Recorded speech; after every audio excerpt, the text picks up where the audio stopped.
Bonjour à tous, j'espère que vous allez bien, moi ça va très très bien. On se retrouve aujourd'hui donc sur une vidéo très intéressante. Aujourd'hui nous allons parler donc de l'actualité mondiale. C'est vrai qu'il se passe énormément de choses prophétiquement parlant actuellement à l'échelle mondiale et on voit vraiment beaucoup de choses qui s'accomplissent, beaucoup de prophéties qui s'accomplissent et on voit également en fait que le chemin de l'antichrist est en train vraiment de se mettre en place petit à petit.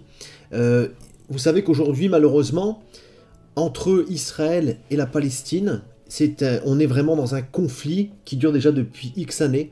Et on sait aujourd'hui que tant que ce conflit aura lieu, il ne pourra pas rassembler les nations du monde entier. Parce qu'aujourd'hui, déjà, les gens ont peur d'aller en Israël. Les gens ont peur d'aller dans ces endroits, qui est quand même des endroits où il y a quand même du danger. Même s'il y a des dômes qui protègent par exemple des tirs de roquettes, des choses comme ça, on sait que c'est une zone à risque. Hein, et on a déjà entendu plusieurs fois des avions être abattus, des choses comme ça. Donc les gens, c'est vrai, ont toujours un frein lorsqu'il faut aller dans ces endroits, même pour visiter, malgré que ce soit quand même relativement sécurisé. Donc il faut déjà aujourd'hui comprendre qu'est-ce qui doit d'abord arriver avant que ne s'accomplissent les prophéties de la Bible. Alors aujourd'hui, je vous propose dans cette vidéo de faire un petit récapitulatif de qu'est-ce qui doit encore arriver avant justement que les prophéties que l'on va étudier également de la fin des temps, qui sont des prophéties vraiment imminentes à l'enlèvement de l'Église, juste avant l'enlèvement de l'Église, et bien sûr la grande tribulation, la colère de Dieu qui va tomber.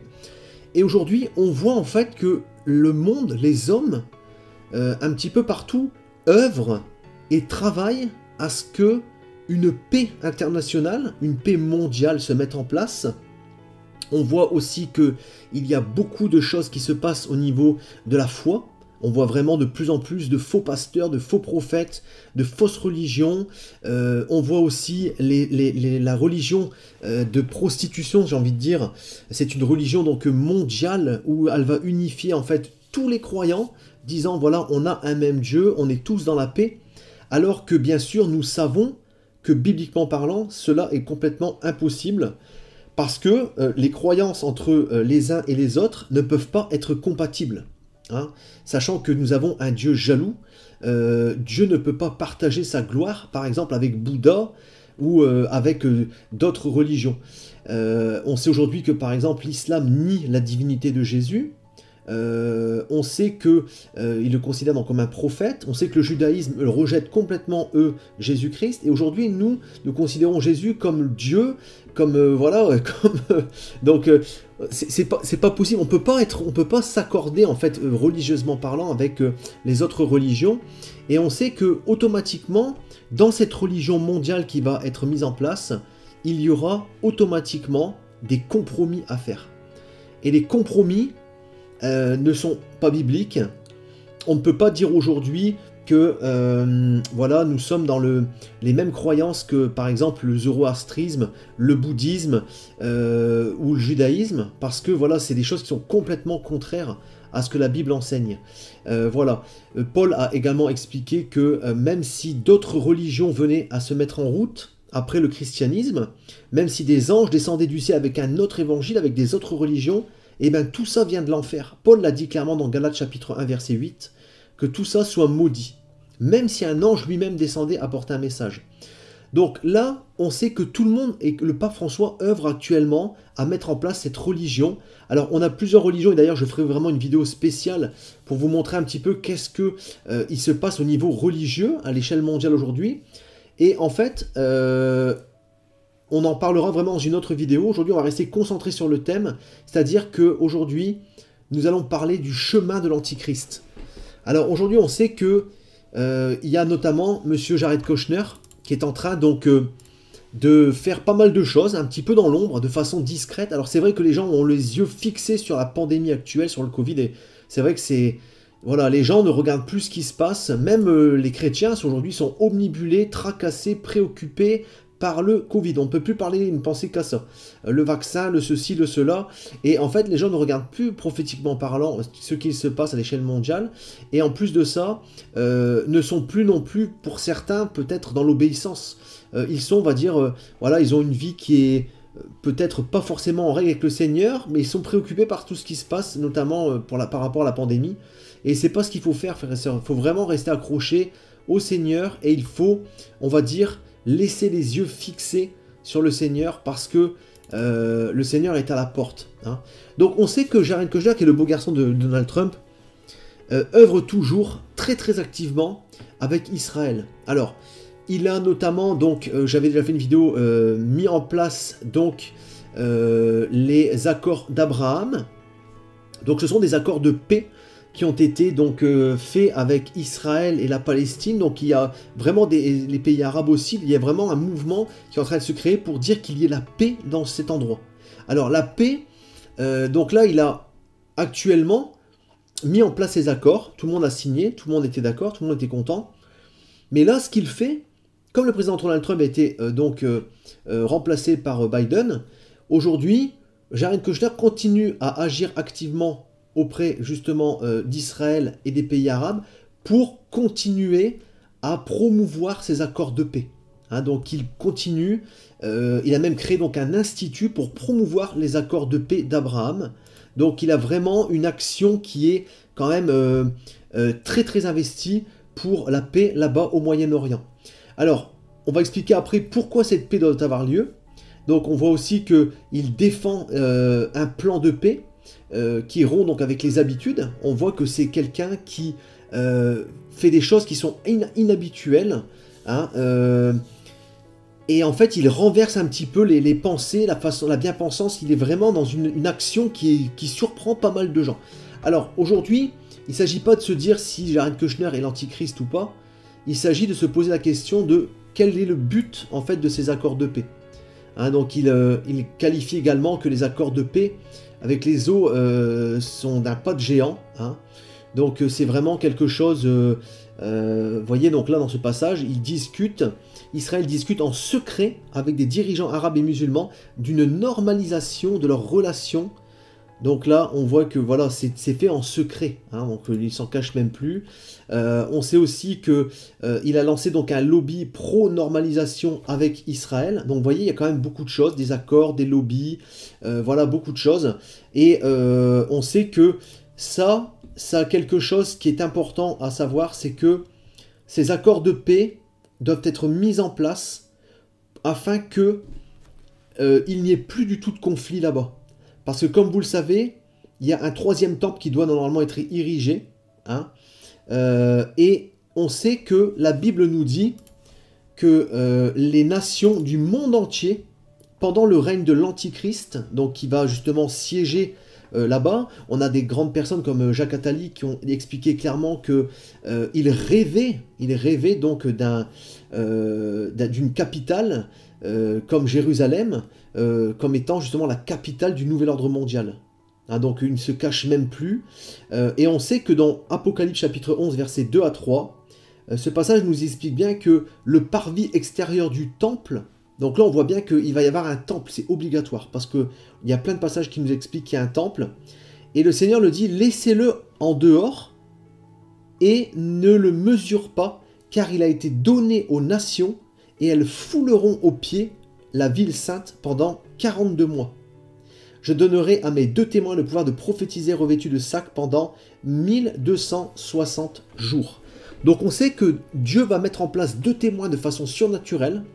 Donc on pense souvent à Élie et Enoch, parce que c'est les 2 qui ont été enlevés de la terre vivant sans passer par la mort.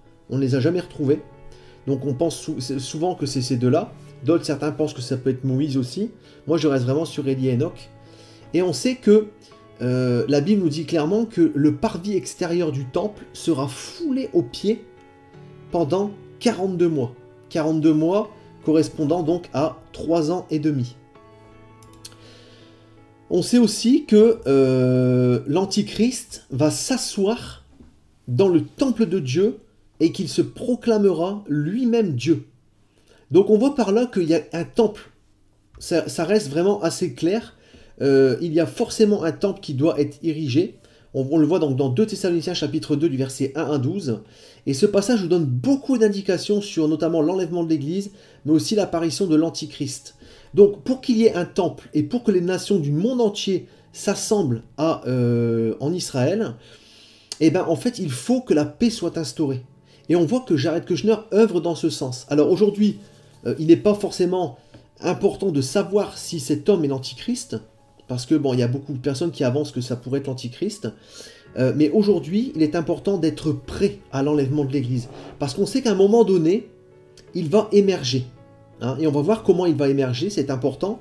Je ferai une vidéo également très concrète et très précise sur l'Antichrist.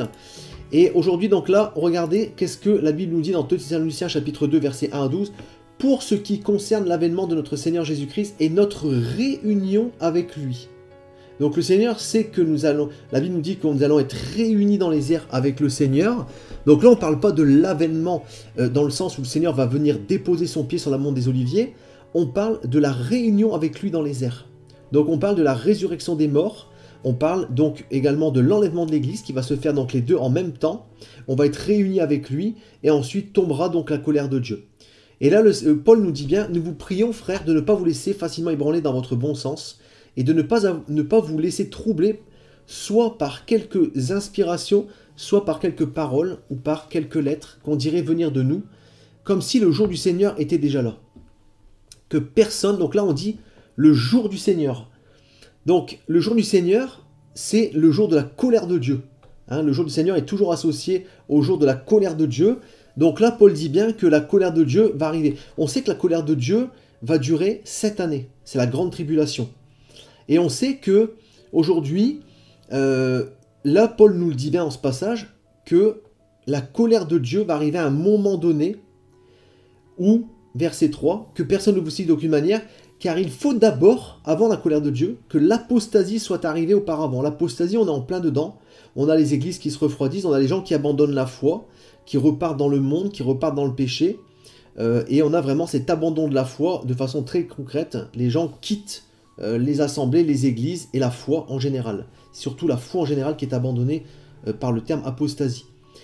Et Paul nous dit et qu'on ait vu paraître l'homme du péché, le fils de la perdition. Donc ce passage nous montre bien que nous allons voir paraître l'Antichrist, qui est donc le fils de la perdition, ou également l'homme du péché, mais aussi l'adversaire. Donc cet homme s'élèvera au-dessus de tout ce qu'on appelle Dieu et de tout ce qu'on adore, jusqu'à s'asseoir dans le temple de Dieu, se proclamant lui-même Dieu. Ne vous souvenez-vous pas que je vous disais ces choses lorsque j'étais encore chez vous ? Et maintenant vous savez ce qui le retient, afin qu'il ne paraisse qu'en son temps. Donc qu'est-ce qui retient l'Antichrist ? On va le voir juste après. Car le mystère de l'iniquité, donc le mystère de l'injustice, du péché agit déjà. Il a toujours agi depuis déjà plus de 2000 ans. Il faut seulement que celui qui le retient ait disparu. Donc il y a quelque chose qui retient l'Antichrist. Et il faut que cette chose-là ait disparu. Alors paraîtra l'impie, donc l'Antichrist, que le Seigneur Jésus détruira par le souffle de sa bouche et qu'il l'anéantira par l'éclat de son avènement. Et là, ils nous disent bien, attention, l'apparition de cet Antichrist, de cet impie, se fera par la puissance de Satan, avec toutes sortes de miracles, de signes et de prodiges mensongers. Donc ça va vraiment être un homme qui va être poussé sur le devant de la scène de manière incroyablement puissante, avec des prodiges, avec des choses incroyables, des accords qui vont être signés. Les gens vont être stupéfaits de la main de fer et du charisme, de la puissance de cet homme. Et avec toutes les séductions de l'injustice, donc de l'iniquité, pour ceux qui périssent parce qu'ils n'ont pas reçu l'amour de la vérité pour être sauvés. Aussi Dieu leur envoie une puissance d'égarement pour qu'ils croient au mensonge, afin que tous ceux qui n'ont pas cru à la vérité, mais qui ont pris plaisir à la justice, soient condamnés. Là, le Seigneur nous dit bien que ceux qui ont rejeté Christ, et ben, ceux qui ont refusé le pardon de leurs péchés par le sang précieux de Christ, et ben en fait vont croire que cet homme est le Messie. Il y en a beaucoup qui vont croire que c'est le Messie, que c'est le Sauveur, et vont tous tomber dans le panneau, à cause d'une puissance d'égarement que Dieu va leur envoyer, parce qu'ils n'auront pas cherché, parce qu'ils n'auront pas, ils se seront confortés, voilà, ils n'auront pas non plus lu, n'auront pas la connaissance, donc ils vont tomber tous les deux pieds dedans, mais aussi tous les pécheurs qui auront refusé de se repentir. Donc aujourd'hui, qu'est-ce qui le retient? Et bien en fait, ce qui le retient, c'est donc premièrement l'apostasie, donc l'apostasie est en place, donc l'apostasie ne le retient plus actuellement, mais aussi Paul nous explique bien que il y a quelque chose qui doit disparaître qui le retient. Et ce quelque chose, eh ben, c'est tout simplement l'Église et le Saint-Esprit. Une fois que l'Église et le Saint-Esprit vont disparaître de la terre, c'est le mal qui va pouvoir s'exprimer pleinement dans ce monde. Et aujourd'hui, on sait que les ténèbres et la lumière ne peuvent pas cohabiter. On sait que le sel de la terre disparaîtra à un moment donné. Et que justement, comme cette lumière va disparaître avec l'Église, restera sur terre donc les pécheurs, les vierges folles, ceux qui n'auront pas cru, bien sûr, tous les fausses religions. Et ils passeront donc cette année, pendant donc le jour du Seigneur, pendant la colère de Dieu qui tombera, avec donc cet antichrist, et avec voilà le troisième temple, les gens qui fouleront au pied le parvis. Et donc aujourd'hui on a de façon très claire des hommes qui travaillent justement à cet accord de paix. Alors il suffit simplement de regarder, et on sait que c'est imminent, en fait c'est vraiment imminent. Le Seigneur Jésus a parlé vraiment de tout ce qui allait arriver avant son retour, et que tout cela arriverait le temps d'une génération. Donc on a des catastrophes naturelles. On a vraiment une dégradation du climat international. En termes de paix, les nations partout dans le monde sont irritées, sont tendues à cause de la pandémie. On a donc, comme je dis, donc une multitude de catastrophes naturelles. La Terre n'a jamais été aussi mal. Alors il y a eu toujours des catastrophes dans le temps, mais jamais de façon aussi répétée, aussi grande, et tout en même temps.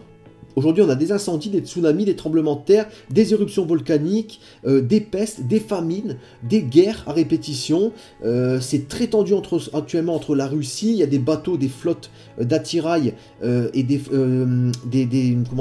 chars, des choses comme ça qui sont placés près des frontières russes et compagnie, même américaines.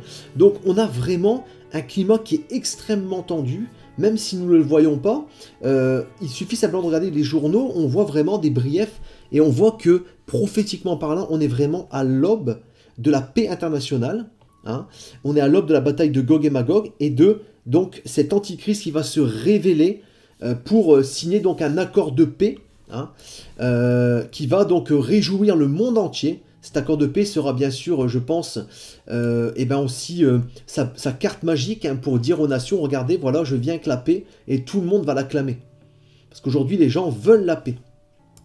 Alors donc l'accord de paix, on le voit dans Daniel chapitre 9, verset 27, « Il fera une solide alliance avec plusieurs pour une semaine, et durant la moitié de la semaine, il fera cesser le sacrifice et l'offrande. Le dévastateur, donc là on voit un autre nom de l'Antichrist, le dévastateur commettra les choses les plus abominables jusqu'à ce que la ruine et ce qui a été résolu fondent sur le dévastateur. » Donc l'apparition du Seigneur Jésus-Christ qui va le détruire, le jeter avec le faux prophète, donc la fausse religion mondiale, mais aussi avec le diable. Hein. Ils seront tous jetés dans l'étang de feu ardent pour l'éternité, bien sûr. Donc voilà, aujourd'hui, prophétiquement parlant, on voit que les choses avancent et que le chemin de l'Antichrist est vraiment en train d'être mis en place. Alors vous savez, Dieu utilise tous ces gens. Restons toujours bien sûr dans la paix, prions pour eux et prions pour l'avancement de la volonté de Dieu. C'est ça qui est important. Le Seigneur veut nous faire participer à sa gloire, et aujourd'hui on doit prier pour l'avancement de la volonté de Dieu, parce que nous n'avons pas à faire grand chose au final. Nous avons simplement à prier, à aider nos frères, à témoigner de l'amour, à prêcher l'évangile, voilà, à nous tenir dans l'obéissance et à patienter comme des vierges sages qui attendent le retour du Seigneur, qui attendent le mari, hein, qui vient chercher l'épouse. Ne soyons pas insensés comme les vierges folles à courir dans toutes les directions en ayant peur de ceci ou de cela et en nous préparant pas, parce que ça va venir vraiment très rapidement et très subtilement. Sachez que l'Église disparaîtra de manière très rapide, c'est-à-dire qu'on aura à peine le temps de le voir. Peut-être qu'on disparaîtra dans la foulée. C'est-à-dire que le jour où on découvrira que c'est l'Antichrist qui est là, et bien en fait, lorsqu'on comprendra ça, on disparaîtra dans la foulée. Donc on n'aura peut-être même pas le temps de prévenir les autres. Donc aujourd'hui, il faut vraiment, et Jésus l'a dit, ça va vraiment se passer de manière très rapide. Donc il faut être prêt, parce que il va venir comme un voleur en fait. Hein. À un moment, on ne va pas s'y attendre. Hein. Donc ça, c'est ce que la Bible nous dit. Donc vraiment, soyons prêts, parce que voilà, prophétiquement parlant, les choses avancent. Et aujourd'hui, voilà, soyons dans l'amour et prions. Le Seigneur nous demande de prier afin de nous faire participer à sa gloire et à sa volonté. Et le but de la prière, parce que Dieu est au contrôle de tout, Dieu peut tout faire, il n'a pas besoin de nous. Mais le but de prier, c'est justement pour faire avancer sa volonté. Parce que le Seigneur veut que nous participions à sa volonté, comme il veut aussi que nous participions au jugement. Hein, la Bible nous dit bien que nous jugerons les anges, nous jugerons les nations. C'est pour ça que Jésus a dit « Ceux qui ont soif de justice seront rassasiés ». Donc nous aurons la possibilité de juger, et ça c'est quelque chose d'incroyable. Donc le Seigneur va nous élever, nous glorifier avec lui. Donc aujourd'hui, préparons-nous, ne soyons pas des vierges folles et insensées, et préparons-nous parce que vraiment le Seigneur est à la porte, et on le voit vraiment, tout est en train d'avancer et tout est quasiment fini. Voilà frères et sœurs ce que je voulais vous dire aujourd'hui, et je voulais vraiment vous encourager, vous fortifier par cette vidéo. Ne soyez pas dans aucune crainte, soyez vraiment dans la paix, dans la joie, et travaillez aux fruits de l'esprit en vous. Demandez au Seigneur de vous aider à avoir les fruits de l'esprit en plénitude, c'est-à-dire la paix, la joie, pas d'inquiétude, parce que Dieu est au contrôle de toutes choses. Comme il le fit avec Pharaon, rappelez-vous Pharaon, qui était un homme puissant à l'époque, Dieu l'a ridiculisé, et il l'a entêté afin qu'il puisse montrer sa puissance et sa gloire. Donc, la Bible nous dit bien aussi de manière très claire, un passage qui est extrêmement clair, regardez, Ésaïe 46, 9 à 10, nous dit bien « Souvenez-vous de ce qui s'est passé dès les temps anciens, car je suis Dieu et il n'y en a point d'autre, je suis Dieu et nul n'est semblable à moi. J'annonce dès le commencement ce qui doit arriver et longtemps d'avance ce qui n'est pas encore accompli. Je dis mes arrêts subsisteront et j'exécuterai toute ma volonté. » Donc on voit par là que Dieu est au contrôle de toutes choses. Il fera toute sa volonté selon ses plans, selon ce qu'il a prévu pour sauver l'humanité à travers Jésus-Christ, qui est le seul chemin pour avoir la vie éternelle. Et aujourd'hui, le Seigneur nous dit de nous souvenir de ce qui s'est passé dans les temps anciens, comment Dieu a renversé des guerres, comment Dieu a manipulé Pharaon pour justement le faire périr parce qu'il s'est rebellé contre lui. Voilà, donc on voit vraiment que Dieu est au contrôle de toutes choses. Hein, et que même des grandes cités antiques comme Babylone ou des grands rois comme Nebuchadnezzar étaient régnés en maître, des cités qui étaient quand même imprenables à l'époque, qui avaient des murs de 4 mètres d'épaisseur, et bien en fait toutes ces cités, parce que Dieu l'avait dit, se sont arrêtées, se sont effondrées. Jésus l'a dit aussi, même avec le temple, le temple, lorsqu'il est venu, il a dit plus une pierre ne restera l'une sur l'autre ici, et 70 ans plus tard, tout a été ravagé par les Romains. Donc Dieu est au contrôle, donc soyons dans la paix, hein, et moi je vous dis donc à très bientôt pour une prochaine vidéo. N'hésitez pas si vous avez des questions, n'hésitez pas à liker, à partager la vidéo, et voilà, soyons prêts, soyons fortifiés, et ayons notre vie en règle.